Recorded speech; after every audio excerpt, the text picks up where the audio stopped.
Hello YouTube, welcome to another Gimp Know-How tutorial, and in this Gimp Know-How tutorial, I'm going to be introducing something called Gimp Basics or Gimp101, where I will spend more time detailing out each steps, and the tutorials are going to be simpler. Now this is because lots of people have complained that my tutorials have been going too fast, so I'm going to start this series in which I will slow it down and explain more in depth of what I'm doing. Today we're going to have a Halloween special in which we will go from this eye to this eye.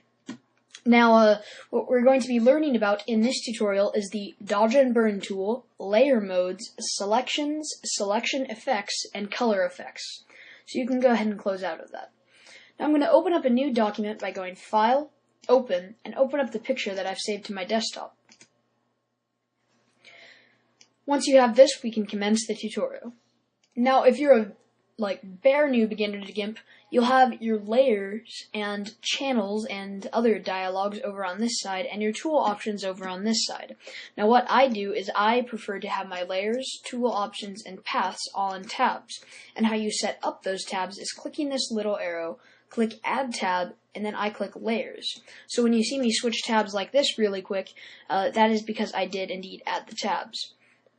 So what we're going to do is grab our dodge and burn tool, which does as it says, dodge and burn.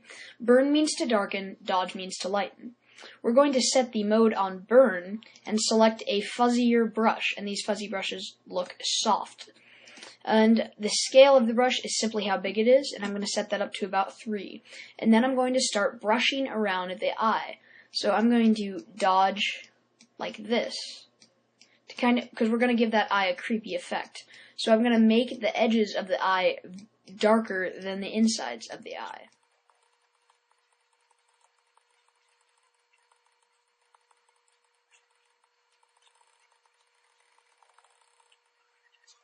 Once you've dodged your eye enough, we're going to, let's put it this way.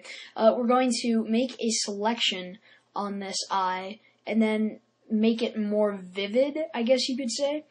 So what we're going to do is we're going to take the ellipse selection tool and we're going to make a selection roughly around the eye you're using. I'll have a link to this picture in the description.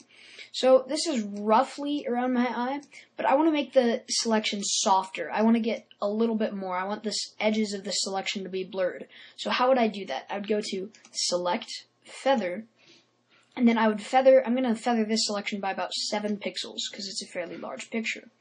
Then I'm going to go Edit, Copy, and then Edit, Paste. This makes what's called a floating selection. I can either anchor the floating selection and make it on this layer, which I don't want, or I can make a new layer by clicking this button. I'm going to make a new layer. Now on this layer, I'm going to go Colors, Invert. And basically that just does what it says it does. It makes the colors the exact opposite of what they were previously. Now I'm going to go over to the layer mode, and I'm going to set this layer mode as Divide. Now what this does is it makes the eye look a lot more vibrant. It makes it look almost like it's full of energy, and you could do that as an effect. You could pretty much stop right here. Just to clean up these edges that you can see right here, I'm going to grab the eraser tool, and I'm going to use a fuzzy brush. I'm going to erase the edges of the eye so it's not quite so abrupt, I guess you could say.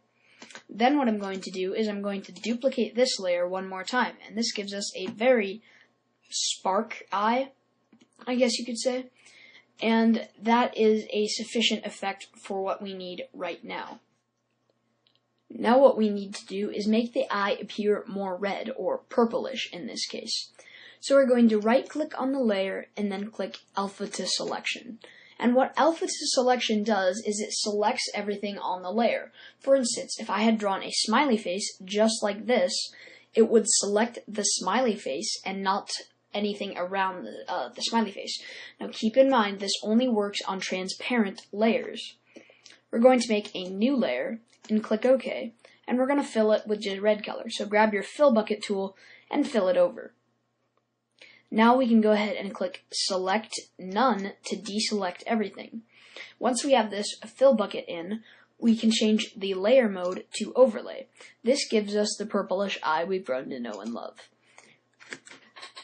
Now, we're going to make it a little bit darker. And to do this, we need to bunch all of these layers in one, but we still want the ability to go back and edit the document.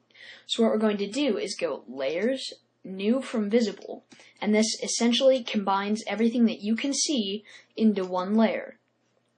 Now we're going to take the Gradient tool, and we're going to select the gradient Dark 1.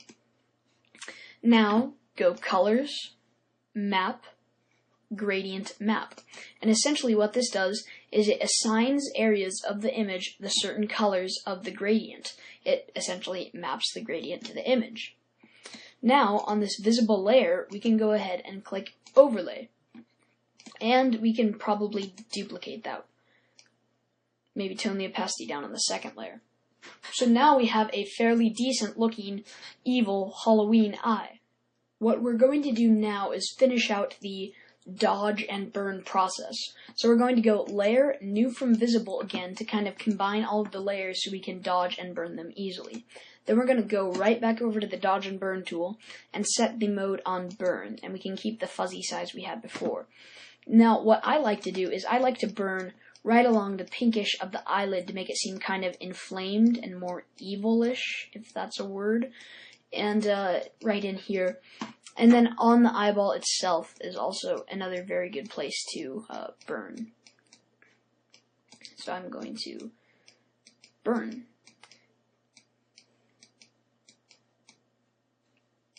And then over here, you'll notice the skin starts looking a little scaly, and we're going to burn that to bring it out, to make this eyeball look a little more monsterish.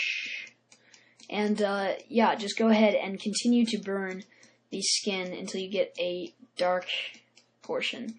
I'm actually burning this a little too much, but you know what? Oh well. We're going to cover it up later. Now, since we have the skin burned to our satisfaction, maybe, we're going to make one last layer. Click on the New Layer button. And then we're going to switch back to the Tool Options tab, take your Paintbrush tool, and select the color as black.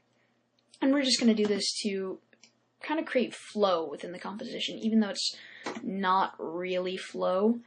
So right here. No, I don't want to cover up the scales. And right here. Now we have all of this, this black area, because we made it with a fuzzy brush. It looks pretty horrible. So we're going to go Filters, Blur, Gaussian Blur. And, I'm sorry, Gaussian Blur.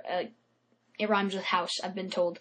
And basically what Gaussian Blur does is it blurs everything evenly. It's not like a motion blur.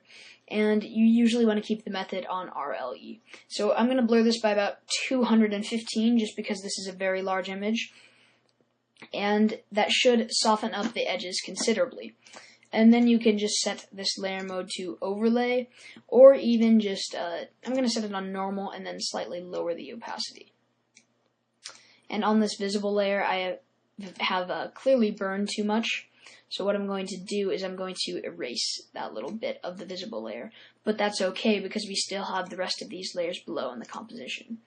So the final thing to do is just to add some text, and I'm going to add the text sans bold at 104. The text tool is right here. And I'm just going to type Happy Halloween. Now, if you're wondering how I got the letters so close together, it's this little letter spacer thingy. So yeah, generally, this is a general rule. I think the text looks better kind of squeezed together, but that's just me. So I'm going to move this Happy Halloween down here. Then we're going to take the text and set the layer mode on Overlay. Oh dear, I set it on screen. Overlay. So there you have your Happy Halloween eye of death that wants to hurt you. You know, they're standing around the corner with a chainsaw. And yeah, that is my tutorial. Thanks for putting up with my incredibly lame jokes. And if you're an advanced user, thanks for putting up for help out the newer users. So yeah, thanks for watching this tutorial.